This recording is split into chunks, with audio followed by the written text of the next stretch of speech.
मेरे हाथ में यह एक एफिडेविट है। Deputy superintendent of police DYSP NV Patel की ये एफिडेविट है और सेशंस कोर्ट गोधरा में यह एफिडेविट फाइल हुई है। गौर से सुनिएगा, मैं यही बात रखूंगा जो इस एफिडेविट में है और एक जिम्मेवार अपोजिशन पार्टी के नाते जिम्मेवारी के साथ कुछ ऐसी चीज़ें जिसको आप सुनेंगे, देश की जनता भी सुनेगी तो चौंक उठेगी, ऐसी कुछ सच्चाई मैं आप सभी के सामने रखने जा रहा हूं। यह एफिडेविट कोर्ट में फाइल हुआ, उसमें जो लिखा है और कुछ सच्चाई आप सब जानते हो कि सुप्रीम कोर्ट के सामने सरकार ने कहा कि नीट की एग्ज़ाम में कोई धांधली नहीं, पेपर लीक नहीं हुआ। भारत सरकार ने, मंत्री ने कह दिया सब चंगासी। Deputy superintendent of police on oath affidavit पे सेशंस कोर्ट में कह रहे हैं कि किस तरह का ये स्कैम था। इन्वेस्टिगेशन के दौरान करोड़ों रुपए मिले हैं, ढेर सारे ब्लैंक चेक मिले हैं उन बच्चों के पेरेंट्स की ओर से जिन्होंने नीट की एग्जाम दी है। Deputy superintendent of police on oath affidavit में कहते हैं कि साहब एक ऐसा स्कैम था कि महाराष्ट्र, ओडिशा और बिहार और स्टेट से, माने जब आप नीट की एग्जाम के लिए एप्लीकेशन डालते हो तो आपके पास एक ऑप्शन होता है कि आप कौन सा सेंटर पसंद करोगे, और अगर उस सेंटर में, एक सेंटर में 300 स्टूडेंट बैठ सकते हैं और एप्लीकेशन 500 की आ गई तो फिर कंप्यूटराइज्ड ड्रॉ होता है कि कौन से स्टूडेंट वहां जाएंगे, पर आपको चॉइस मिलती है। तो ये एफिडेविट कहता है कि बिहार, ओडिशा, महाराष्ट्र और कई राज्यों से जिनके साथ इनका सेटिंग हो गया, उनसे एडवांस पैसे लिए, एडवांस में ब्लैंक चेक लिया और उनको कहा गया कि आप जब नीट का एप्लीकेशन लिखो, उसमें लिखो कि हमें हमारा सेंटर जय जलाराम स्कूल गुजराती मीडियम ही चाहिए। माने आप समझ सकते हो कि गोधरा डिस्ट्रिक्ट में जहां एयरपोर्ट नहीं है सेंटर पे, वहां कोई ओडिशा से, कोई बिहार से, कोई महाराष्ट्र से एग्जाम देने जा रहा है। क्यों जा रहा है? क्योंकि एक सेटिंग हुई। इस एफिडेविट की बातें मैं कर रहा हूं, हाँ, मैं मेरा नहीं कह रहा हूं, डीवाईएसपी की एफिडेविट बोल रहा हूं। वहां से लोग आए, सेटिंग ये थी कि आपके बच्चे को 100% मार्क्स मिला के मेडिकल में एडमिशन मिले, तब हम ये ब्लैंक चेक में पैसे भरेंगे। और कौन सी मेडिकल कॉलेज में आप जाते हो उसके रेट थे, इसलिए ब्लैंक चेक, और 10-10 लाख रुपए एडवांस लिए गए थे। तो ये आप समझिए कि क्या मामला था कि जय जलाराम स्कूल में आप गए, आपके बच्चे को कह दिया कि अगर जो आपके पास पेपर आता है उसमें आपको जो आंसर आता है 100% श्योर हो, उसको टिक करो, बाकी ब्लैंक छोड़ दो। अच्छा, नीट के बारे में एक और बात आपको बताता हूं कि जैसे हम सब बाकी एग्जाम देते हैं ऐसे नहीं है। नीट के अंदर OMR होता है, ऑप्टिकल मार्क्स रिकग्नाइजेशन शीट, माने एक ऐसा पेपर होता है जिसके अंदर आपको ऑप्शन मिले 4, देश का कैपिटल कौन सा शहर है करके 4 जगह दी होती है। तो आपको दिल्ली लिखना है तो उसके सामने एक स्क्वायर ब्लॉक होता है, उसमें आपको साई से उसको भर देना है। और ये OMR सीट ऐसा होता है कि वो कंप्यूटर रिकॉग्नाइज करता है। फिर आपने एग्जाम दे दी, फिर कोई ह्यूमन इंटरवेंशन नहीं होगा, कंप्यूटर में वो पेपर डालेंगे, वो कंप्यूटर आपको मार्क्स दे देगा। वो OMR सीट में कहा गया कि आपको जो चीज 100% आती वो लिखो, बाकी खाली छोड़ो। फिर क्या होता है कि आपने एग्जाम दे दी तो एक बैग में सील होते पेपर्स और उसका कुरियर करना होता है। ये एफिडेविट के हिसाब से, मैं नहीं कह रहा हूं, DYSP कह रहा है इन्वेस्टिगेशन के बाद, कि यहां पे जिनका सेटिंग हुआ था उनके नंबर का लिस्ट था, वो पुलिस ने रिकवर किया। उसके सामने ब्राउन एंड रेड सर्कल किए थे कि इतने स्टूडेंट्स के पैसे आ गए हैं। उस स्टूडेंट्स के नाम के सामने जो AMR सीट का सीट नंबर था वो पेपर निकाले, जहां पे इन्होंने नहीं आते थे, वो आंसर नहीं भरे थे, वहां ये गुनेगारों ने वहां पे राइट आंसर टिक कर दिए। फिर से बैग को सील किया और कुरियर करके भेज दिया।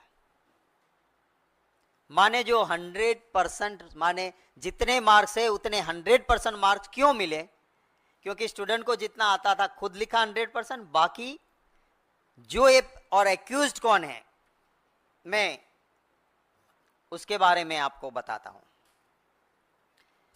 एक्यूज नंबर 1 जो पहला गुनेगार है वो है तुषार रजनीकांत भट्ट।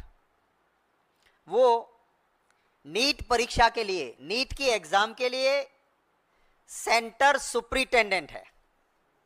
और वो जय जलाराम स्कूल जो है, जय जलाराम पे अभी आप बाद में सुनेंगे कि क्या उसका जय जयकार है, वो मैं बताऊंगा आपको। पर ये जो जय जलाराम स्कूल है उसके अंदर वो प्रोफेसर है और उसको नीट का डेप्यूटी सेंटर सुपरिटेंडेंट बनाया गया। वो गुनेगार नंबर 1 है। उसके बाद है नंबर 2 पुरुषोत्तम महावीर प्रसाद। वो है पूरे नीट की एग्जाम के लिए सिटी कोऑर्डिनेटर, माने एक ही सेंटर नहीं, जितने सेंटर्स उधर है उनका सिटी कोऑर्डिनेटर है। और वो कौन है? जय जलाराम का प्रिंसिपल है। जय जलाराम याद रखिएगा आप जरा, क्योंकि जय जलाराम की आगे बात आएगी। ये 2 मेन एक्यूज्ड ये हुए। फिर 3 और लोग हैं। ये दोनों ने क्या काम किया कि कहलवा दिया कि स्टूडेंट को तुम्हें नहीं आता है वो ब्लैंक छोड़ो। ये दोनों की जिम्मेवारी थी कि पेपर्स बक्से में सील करें और तुरंत कुरियर करें। इन्होंने बक्से में पेपर डाले, फिर सील खोला, सही आंसर्स कर दिए टिक, पैक किया बक्सा और भेज दिया। ये इन्वेस्टिगेशन के बाद ये एफिडेविट में डेप्यूटी सुपरिटेंडेंट ऑफ पुलिस कहते हैं। 3 और लोग पकड़े गए हैं, ये जेल के अंदर हैं ये दोनों लोग। 3 और पकड़े गए हैं, जिसमें एक है परशुराम बिंदनाथ, एक है विनोद आनंद और इन दोनों के ऊपर एक है आरिफ वोरा। आरिफ वोरा, इनका काम क्या था कि जो सेटिंग वाले जो स्टूडेंट्स नीट दे रहे हैं उनके माँ बाप को मिलना है, उनसे एडवांस लेना है और ब्लैंक चेक लेना है। और एक लिस्ट बनी थी कि फला कॉलेज में आपको मिलेगा तो इतना, तो वो ब्लैंक चेक इसलिए कि आपको कहाँ एडमिशन मिलेगा उसके हिसाब से पैसे भरे जाएंगे। इन तीनों ने ये पैसे इकट्ठे किए, इनके वहाँ रेड हुई, 5 के वहाँ करोड़ों रुपये मिले, ब्लैंक चेक मिले। अब मैं जो ये आरिफ वोरा जनाब है वो क्या है? वो बीजेपी के वाइस प्रेसिडेंट है मोर्चा के माइनॉरिटी डिपार्टमेंट के। और उनकी तस्वीरें कहां कहां है, फर्स्ट पार्ट दिखाइए जरा।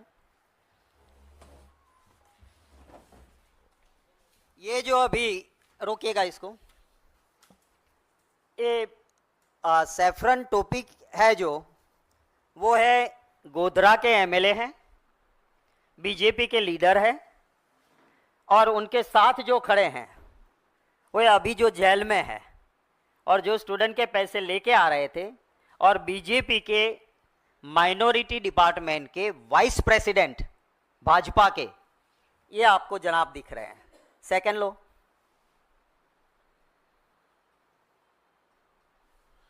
रोको, थोड़ा ऊपर ले सकते हो इसको। प्रधानमंत्री जी के साथ ये इनका प्रोफाइल है, ये अभी जेल में, ये जनाब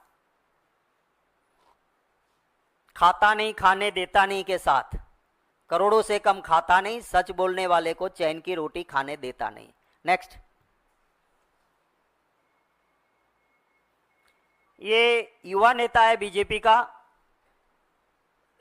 वो पुष्पगुच्छ दे रहे हैं इनको। नेक्स्ट, ये एक्स मिनिस्टर है, बीजेपी के विधायक है, उनके साथ ये जो बीजेपी का कमल वाला जो खेस पहने हुए हैं वो अभी जेल में हैं। भाजपा के वाइस प्रेसिडेंट माइनॉरिटी डिपार्टमेंट, क्योंकि ये इसको अब ये पूरा लाइसेंस मिल गया है भ्रष्टाचार करने का, क्योंकि कमल वाला खेस पहना है। नेक्स्ट,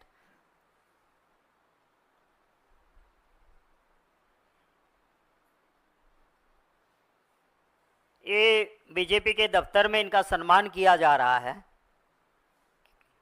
स्टेट दफ्तर में। रोक लो,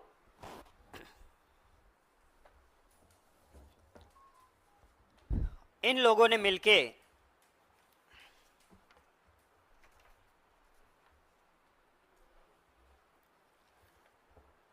पेपर जिन लोगों से लिए पैसे लिए थे जिनको, उन सभी के पेपर्स निकाले और उसके अंदर टिक करके पूरा काम अपना करके 5 तारीख को ये हुआ था, काम सारा हो गया, बक्सा चला भी गया। 3 दिन बाद कुछ लोगों ने जाके कलेक्टर को कुछ प्रूफ दिए कि साहब ये नीट में धांधली हो रही है और आप क्या कर रहे हो। तब जाके कलेक्टर ने डिस्ट्रिक्ट एजुकेशन ऑफिसर और एक टीम को भेजा, उसके में आया कि हाँ ये सही है कि ऐसा हुआ है, ऐसा लग रहा है। तो एक एफआईआर 8 तारीख को हुई, 8 मई को, और उसके बाद इन्वेस्टिगेशन हुआ, और इन्वेस्टिगेशन में के बाद ये affidavit deputy superintendent of police ने जो लगाई, उसमें साफ लिखा है कि इस तरह से ये हुआ, और 2 सेंटर में हुआ, सिर्फ एक जगह पे नहीं, दोनों जय जलाराम एजुकेशन के अंदर ही हुआ। उनकी बहुत सारी छोटी छोटी ब्रांचें हैं। मैंने आपको कहा था कि जय जलाराम को जरा याद रखना।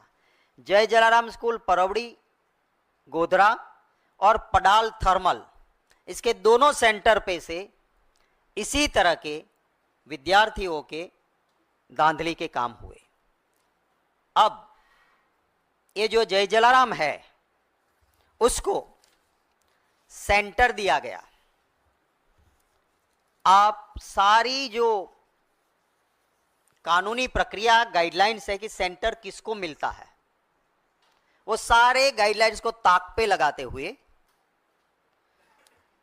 मोदी जी की सरकार ने जो एनटीए, जो सेंटर देती है संस्था, जिसमें मोदी जी के चहेते लोग बैठे हैं, उन्होंने जय जलाराम एजुकेशन को एक सेंटर दिया।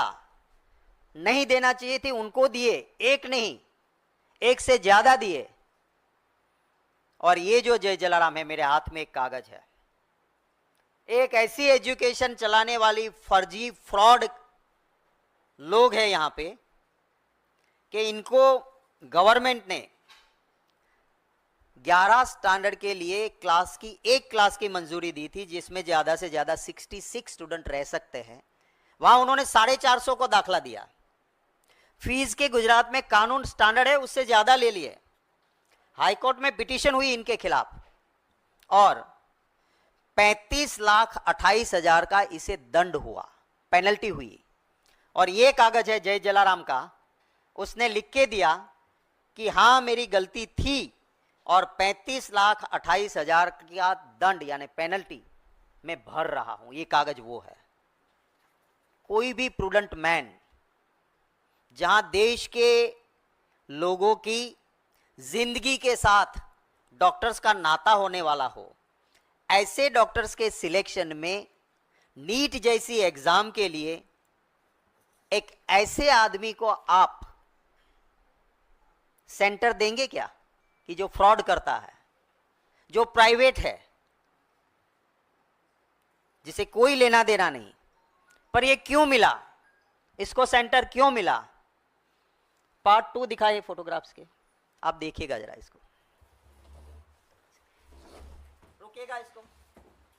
ये इसकी एक स्कूल है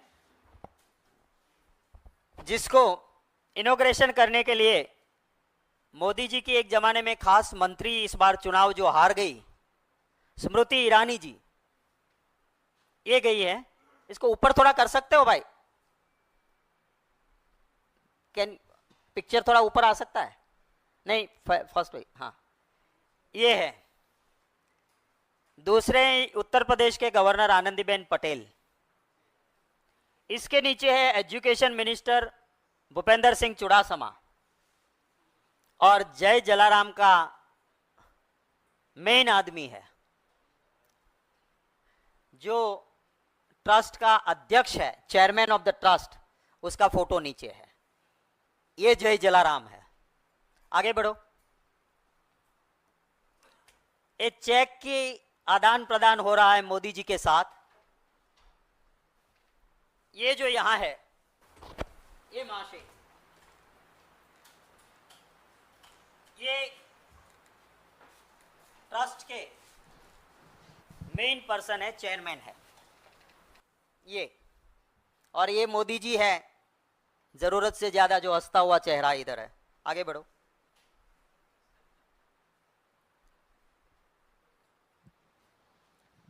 ये स्मृति जी के पास ये जय जलाराम के चेयरमैन बैठे हुए हैं बगल में, जिसका नाम है दीक्षित पटेल। ये यहां जो स्मृति जी के लेफ्ट हैंड पे हैं। आगे बढ़ो।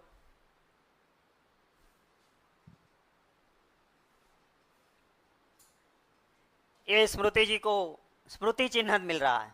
आगे बढ़ो।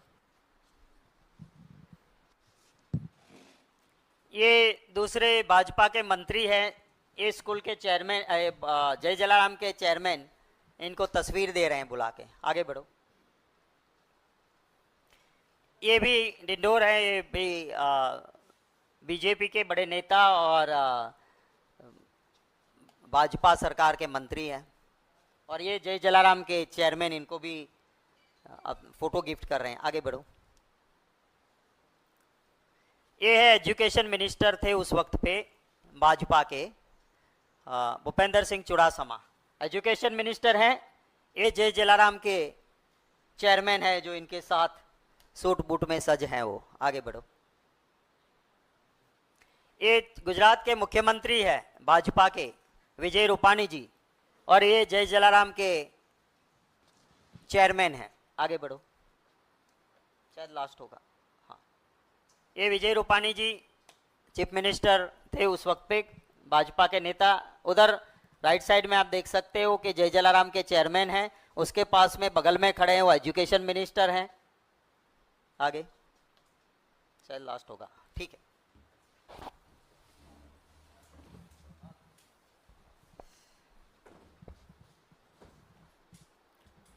तो इस जय जलाराम को सेंटर क्यों मिला, ये आपको पता चल गया होगा। आप थोड़ा सा गूगल गुरु में जाएंगे तो भाजपा को डोनेशन देने वाले लोगों में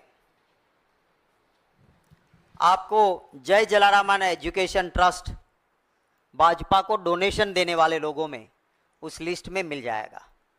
मैंने ढूंढ निकाला है, पर जहां जाओ पन्ने पन्ने पे जय जलाराम मिलता है, पैसे देते हैं भाजपा को। ये चाल चलन और चरित्र भारतीय जनता पार्टी का मैंने आपके सामने रखा है। मेरे कुछ सवाल है। पूरी तरह से जानकारी थी। 5 मई को एग्जाम हुई। 8 मई को कलेक्टर के पास पूरी डिटेल्स आई। कुछ सीसीटीवी फुटेज और चीजें भी मिली। सीसीटीवी फुटेज में मिला कि ये जो एक्यूज नंबर 1 और 2 जय जलाराम वाले हैं, जिनको बैग में सील करके कुरियर करना था, वो एक रेस्टोरेंट पे रुकते हैं। That is also part of this affidavit. और वहां सीसीटीवी फुटेज में से प्रूफ मिले। बक्सा खोला, नंबर वाले सीट्स निकाले, ओएमआर सीट्स, जहां ब्लैंक स्टूडेंट ने छोड़ा था वहां राइट सही जवाब लिख दिया, बक्सा सील किया और कुरियर किया। ये जानते हुए भी सुप्रीम कोर्ट के सामने सरकार ने झूठ कहा कि नीट में कोई धांधली नहीं हुई है, तो it's a contempt of court, it's a serious contempt of court. Honourable supreme court भी इसका जरूर संज्ञान लेगी, मैं मानता हूं। पर मेरा पहला सवाल यह है कि झूठ सरकार सुप्रीम कोर्ट के सामने क्यों बोली? This is my first question. मेरा दूसरा सवाल है कि जहां पे भाजपा की ही सरकार है, ऐसे गुजरात में जब deputy superintendent of police on oath sessions court के सामने कहते हैं कि इस तरह से इस मॉडेस्ट ऑपरेटिव के साथ इन अक्यूज्ड ने ऐसा धांधली की है, करोड़ों रुपये और ब्लैंक चेक भी मिले हैं, वो लिखा है इसमें, किस तरह से स्टूडेंट के ओएमआर सीट भरे गए वो भी लिखा है। ये जानने के बावजूद भाजपा सरकार के मंत्री एजुकेशन के देश को कहते हैं कि नीट में कोई धांधली नहीं है, जबकि 5 मई को एग्जाम, 8 मई को कलेक्टर के पास रिपोर्ट के बाद एफआईआर दर्ज हो गई थी ऑन 8 मई। तो इतना झूठ क्यों?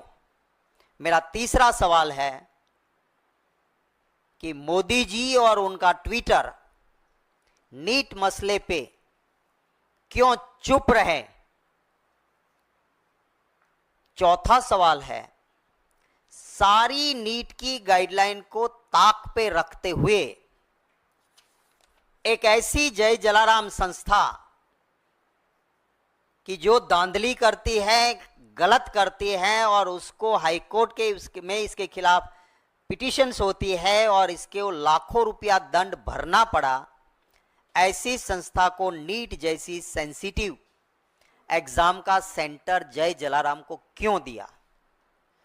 मेरा अगला सवाल है कि अभी जो गुजरात में जांच हो रही है उसमें सिर्फ छोटी छोटी मछलियों को पकड़ रहे हैं, बड़े मगरमच्छ को क्यों छोड़ा जा रहा है? क्योंकि नीट का सेंटर लाने वाले जय जलाराम, उसका चेयरमैन मोदी जी के साथ खड़े हैं। मेन एक्यूज नंबर 1 और 2 वो दोनों जय जलाराम के एक प्रिंसिपल और दूसरे प्रोफेसर हैं। मेरी संस्था में, मेरे सेंटर में मेरे कर्मचारी ऐसी धांधली करें, क्या मेरी जानकारी के बिना यह संभव है? जब ये चेयरमैन इतना पावरफुल है कि प्रधानमंत्री जी और प्रधानमंत्री जी की खास एक वक्त में रही मंत्री जी स्मृति ईरानी जी के करीब ही रहते हैं, तो क्या इसीलिए आप इसको नहीं टच कर रहे हो? उस जय जलाराम ट्रस्ट के, एजुकेशन ट्रस्ट के चेयरमैन, जो फैमिली ट्रस्ट है, कोई ट्रस्ट नाम बनी है, ये ट्रस्टवर्दी है ही नहीं, उस चेयरमैन को अभी तक क्यों गिरफ्तार नहीं किया है? मेरा एक और सवाल है कि इसी मुझे मिली है इंफॉर्मेशन कि जय जलाराम एजुकेशन को गुजरात में गुजसेट जैसी और दूसरी सेंसिटिव एग्जाम्स, उसका भी सेंटर दिया गया था। तो सरकार जवाब दे कि इसको और कितने सेंटर दिए गए थे।